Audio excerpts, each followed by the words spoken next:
I don't know, I didn't really give an example for the definition of the zero exponent, so let's just use that example. So if I have a times b times c raised to the zero, what's that going to equal? Well, using the definition of zero exponent, a to the zero is 1. Anything raised to 0 is 1, so this entire thing raised to 0 is just going to be 1.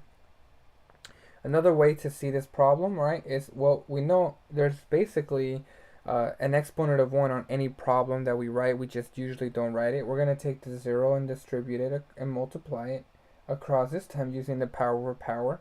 And so we're going to get a times 1 times 0 times b times 1 times 0 times c times 1 times 0. Alright, therefore we're going to get a to the 0, because 1 times 0 is 0, times b to the 0 times c to the 0. Well, a to the 0 is just 1, b to the 0 is just 1, and c to the 0 is just 1. Therefore 1 times 1 times 1 is just 1. Alright, so anytime you see a problem like this, it's just anything raised to 0 is just 1. Alright, so that's one problem there. Let's go ahead and do another problem. Let's say we have x squared times y to the first divided by, let's say, x to the first squared. Alright, well, first thing I want to do is I most likely want to simplify the inside stuff first. So I could use the quotient property, alright, and we're going to get, well, 2 minus 1. We'll get 2 minus 1. The reason why that is I'm going to actually show it in two different ways. We have two x's on the top, one y on the top, and we have one x on the bottom, squared. Well, x cancels out with the x, and we're just going to be left with, well, x cancels out with the x because x divided by x is 1, x times y squared. Alright, and now, like I mentioned before, there's basically like a 1 in front of the exponents, and so we're just going to multiply across like the previous video, and we just get x squared times y squared.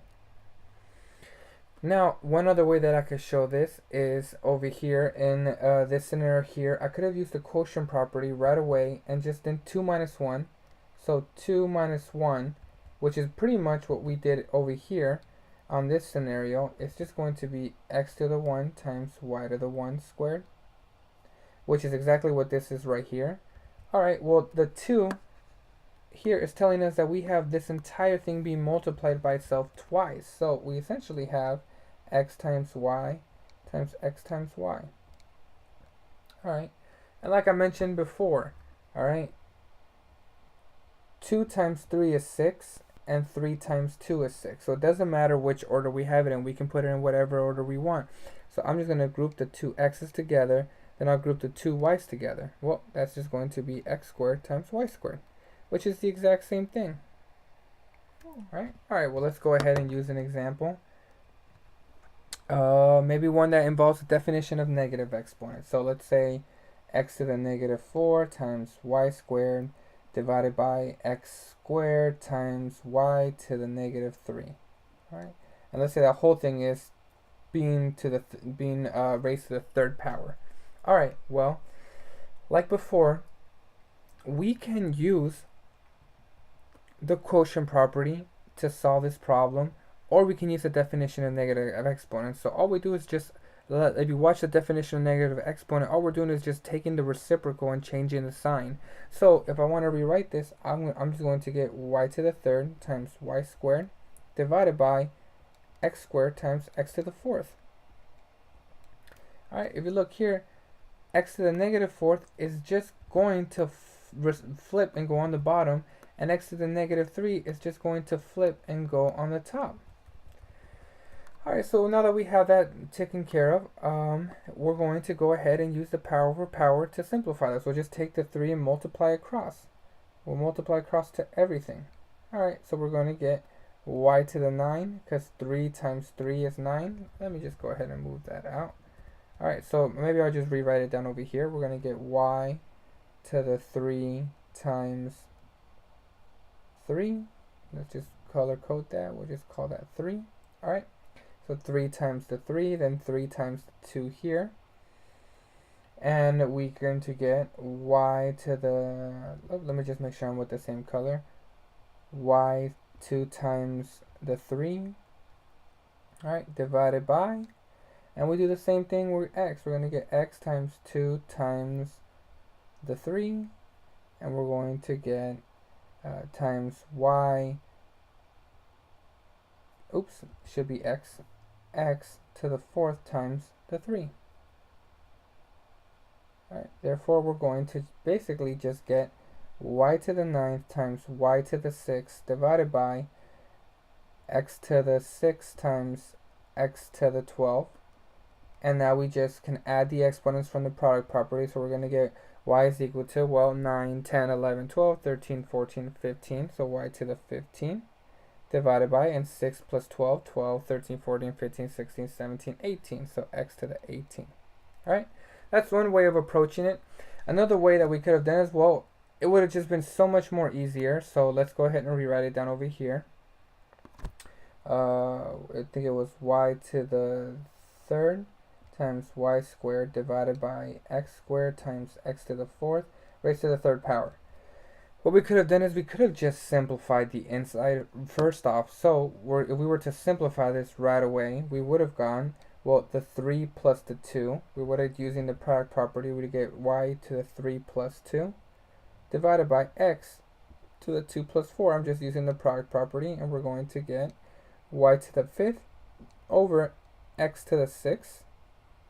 Now it's raised to the 3rd power.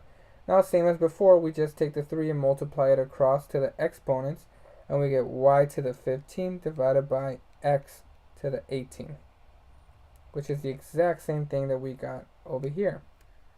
Alright, let's go ahead and use one more that I would call maybe the challenge of all challenge problems. So let's say we have x to the negative 2 times y to the 4th, and let's say times 2 here, and then y to the negative 3 raised to the negative 2.